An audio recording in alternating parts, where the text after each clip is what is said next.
Sir हो चुका है नांगा पर्वत। वहाँ नांगा पर्वत यूं बाहें फैलाए खड़ा है अपने कोपैमाओं के लिए। वो फिर किसी और की बाहों में जाने जुगा रहता नहीं। मिनी मर्ग वाला जी, मिनी मर्ग की मतलब छोटी फौज की। अच्छा आयशा, सिर्फ फेरी मेडोज वाला रास्ता जाता है नांगा पर्वत को? नहीं तो इधरों छांगे मांगे जल्दी आ जाए।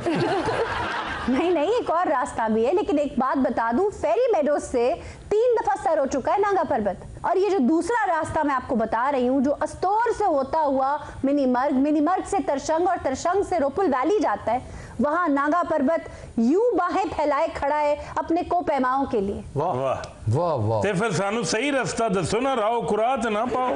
हाँ, लेकिन जो नांगा पर्वत की बाहों में जाता है वो फिर किसी और की बाहों में जाने जुगा रहता नहीं। बाहों में आना खतरनाक नहीं, बालों तक जाना खतरनाक है। सानू तो वही रास्ता बेहतर है जी। कौन सा? जिथे परियां नचदियां ने, बंदा मर भी जावे दिल ते लगा रहता है। आंध्रा अमीर बंदा रिफ्रेशमेंट करते करते अगे अपने। तो भाई इस सयाहों में ये अस्तोर वाला रास्ता ज्यादा मकबूल है। मिनी मर्ग वाला जी, मिनी मर्ग की मतलब छोटी फौज की। अच्छा जी, दरियाए सिंध के मोड़ से उड़ते हुए तैयारे में अगर आप नांगा पर्वत के गिर्द चक्कर लगाना चाहें तो तैयारे में 15 मिनट लगते हैं। ओए जहाज से 15 मिनट लगते हैं जी, जहाज चोटी के गिर्द। ते जे बंदा जहाज होवे इत्थे ते 15 साल लग जाणगे चक्कर लांदे लांदे। ओ बेटे जेड़ा असल जहाज ओनू चक्कर आउण लग पैंदे। ओए उस जहाज दे ते फेफड़े ही इन्ने नहीं हुंदे कि वो बेस कैंप तक ही पहुंच सके। भाई बहुत जबरदस्त फेफड़े चाहिए आपको नांगा पर्वत सर करने के लिए। एक कोपैमा था मेसनर, जिसने ऑक्सीजन के बगैर नांगा पर्वत सर किया था। वाह जी वाह। ते ऐस बंदे ने फेफड़े की पित्तल दे पवाए सी, इन्हू कुछ नहीं होया, ऑक्सीजन तो बगैर चला गया जी। मेसनर की मशाकी बहुत थी, उसने प्रैक्टिस बहुत की थी, इसलिए वो बगैर ऑक्सीजन के आराम से चढ़ गया नांगा पर्वत। लेकिन आयशा जी जितनी मर्जी प्रैक्टिस हो, लेकिन ये सोचने वाली बात है कि इतनी ऊंचाई पे बगैर ऑक्सीजन मास्क, मैं नहीं समझता। आप सही कह रहे हैं, मेसनर का भाई भी उसके साथ था, लेकिन रास्ते में ही मर गया वापसी पर। वो फिर उन्हें ओदे भी फेफड़े कट के अपने अंदर पाले उन्हें। अच्छा, एक दिलचस्प बात बताऊं, मेसनर उतरा एक तीसरे रास्ते से। तो कोई मसला नहीं, पहला भूल गया होना। भाई ये तीसरा रास्ता है जो द्यामीर उतरता है, क्योंकि ये वर्टिकल बहुत ज्यादा है इसलिए लोग इसे इस्तेमाल नहीं करते। द्यामिर भाषा डैम जिसकी बुनियाद हमने रखी थी। एग्जैक्टली, जिला द्यामिर, और नांगा पर्वत है भी जिला द्यामिर में। अच्छा आयशा जी, केड़ा सिर फिरा सी जिन्हें पहली दफा सर किया? भाई इसको सर करने की बहुत कोशिशें हुई, 1895 से ये कोशिशें शुरू हुई, बल्कि नाज़ी जर्मन्स की ये कोशिश थी कि सबसे पहले हम इस चोटी को सर करके तारीख में अपना नाम लिख लें। फिर जर्मन्स ने इसका नाम माउंटेन ऑफ डेस्टिनी रखा। इसे वहां पर जर्मन पहाड़ भी कहा जाता है क्योंकि वहां पर बहुत से जर्मन्स आते हैं इसे सर करने के लिए।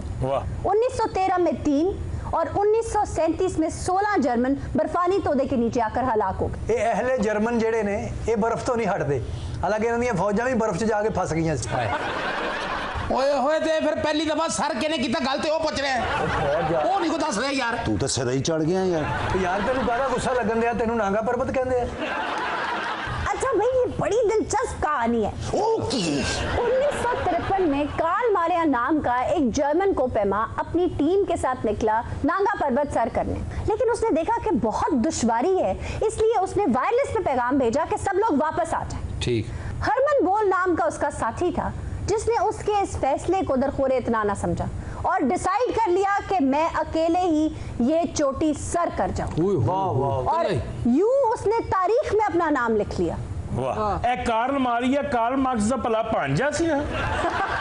यार बड़ी गल है, 1953 दे सर कर गया। ये जिन्हें सर किया है बाद वापस भी आया सही सलामत के नहीं? हरमन बोल, हाँ जी भाई, खैरो आफियत से वापस भी आया, बार बार पाकिस्तान आया और कई चोटियां सर की। वाह। फिर चोगोलीजा नामी एक चोटी को सर करने की कोशिश में वो हलाक हो गया। वो जो 6-7 बारी बच गया उन्होंने फिर चोगोलीजा खिंच के ले आई जे। ये लोग सर्दियों में क्यों आते हैं चोटियां सर करने के लिए? उत्थे उन्होंने गर्म अंडे बेच रहे होंगे।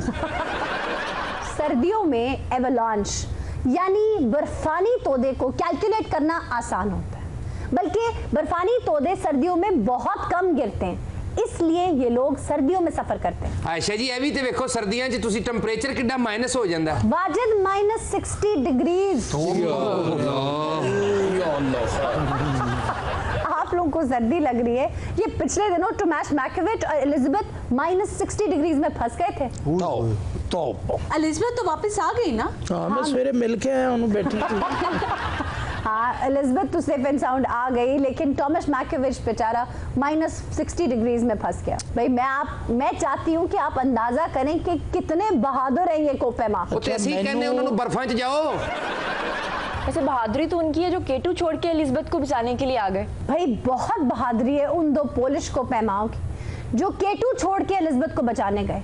ये दोनों कोपेमा 5 घंटे मुसलसल क्लाइंब करते रहे नांगा पर्वत एलिजाबेथ को बचाने के लिए। पूरी दुनिया में इसकी लाइव स्ट्रीमिंग हो रही थी। असल वजह यह है कि जो स्लीपिंग बैग्स हैं उनका इंटरनल हीटिंग सिस्टम सिर्फ -40 डिग्रीज तक ठंड बर्दाश्त कर सकता है, लेकिन वहां पर तो -60 होता है। बस करो, हुण की चाहते हो तुसी? ਇੱਥੇ ਗਾ ਗਾ ਗਾ ਗਾ ਗਾ ਕਰਨ ਲੱਗ ਪਈ